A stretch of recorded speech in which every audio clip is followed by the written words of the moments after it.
മക്കളെ, എല്ലാവർക്കും സ്വാഗതം. മലയാളമാണ്, ശ്രുതി ടീച്ചറാണ്. അപ്പൊ നിങ്ങൾക്ക് പരീക്ഷയ്ക്കൊക്കെ വരാൻ സാധ്യതയുള്ള ഉറപ്പായിട്ടുള്ള ഒരു ചോദ്യം ടീച്ചർ പറഞ്ഞു തരട്ടെ. എല്ലാവരും ഹാപ്പി അല്ലേ? നമ്മുടെ ചാനലൊക്കെ കാണാത്തവര്, ആദ്യമായിട്ട് കാണുന്നവരെ ഒന്ന് സബ്സ്ക്രൈബ് ഒക്കെ ചെയ്യുക, ലൈക്ക് ചെയ്യുക, ഫ്രണ്ട്സിനൊക്കെ ഒന്ന് ഷെയർ ചെയ്ത് കൊടുക്കുക കേട്ടോ. അപ്പൊ മലയാളത്തിൽ ഒരു പ്രധാനപ്പെട്ട ചോദ്യമാണ്, കവിത പൂർത്തിയാക്കാം അല്ലെങ്കിൽ വരികൾ കൂട്ടിച്ചേർക്കുക. ആദ്യം കുറച്ച് വരികൾ തരും, 4 വരി, ചിലപ്പോൾ 2 വരി തരും, ബാക്കി നിങ്ങൾ എഴുതുക. ഇവിടെ 4 വരി തന്നിട്ടുണ്ട്. കുഞ്ഞിക്കിളിയെ പോരുന്നോ പുഴയൊഴുകുന്നീ ഗ്രാമത്തിൽ, അവിടെ ചെന്നാൽ എന്തുണ്ട്, വയറു നിറയ്ക്കാൻ തിനയുണ്ട്. കുഞ്ഞിക്കിളിയോട് പോരുന്നോന്ന് ചോദിക്കുകയാണ്. പുഴയൊഴുകുന്ന ഗ്രാമത്തില് അവിടെ ചെന്നാൽ എന്താ ഉള്ളത്? വയറ് നിറയ്ക്കാൻ തിനയുണ്ട് എന്ന് പറയാം. അപ്പൊ കുഞ്ഞിക്കിളിയോട് ചോദിക്കുന്നതായിട്ടാണ് കവിത. അപ്പോൾ എവിടേക്ക് വരാനാ പറയുന്നത്? പുഴയൊഴുകുന്ന ഗ്രാമത്തിൽ.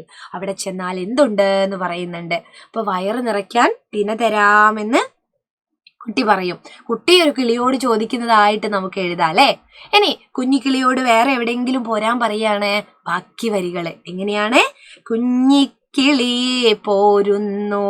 പിന്നെയോ പുഴയൊഴുകുന്ന ഗ്രാമം എന്നുള്ളത് മാറ്റിയിട്ട് നമുക്ക് വേറെ എവിടേക്ക് ചേർക്കും? കുഞ്ഞിക്കിളിയെ പോരുന്നു പൂക്കൾ നിറഞ്ഞൊരു ഗ്രാമത്തിൽ, അവിടെ ചെന്നാൽ എന്തുണ്ട്, കൂട്ടുകൂടാൻ ഇടമുണ്ട്.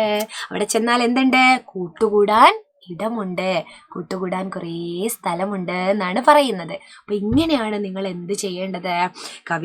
വരികൾ കൂട്ടിച്ചേർക്കേണ്ടത്. ഇനി ഇതിനൊരു പേരും കൊടുക്കണ്ടേ? എന്ത് പേരാ കൊടുക്കുക?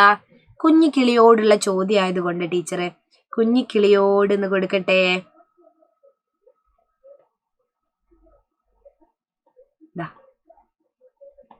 കുഞ്ഞിക്കിളിയോട്, കുഞ്ഞിക്കിളിയോട് അല്ലേ?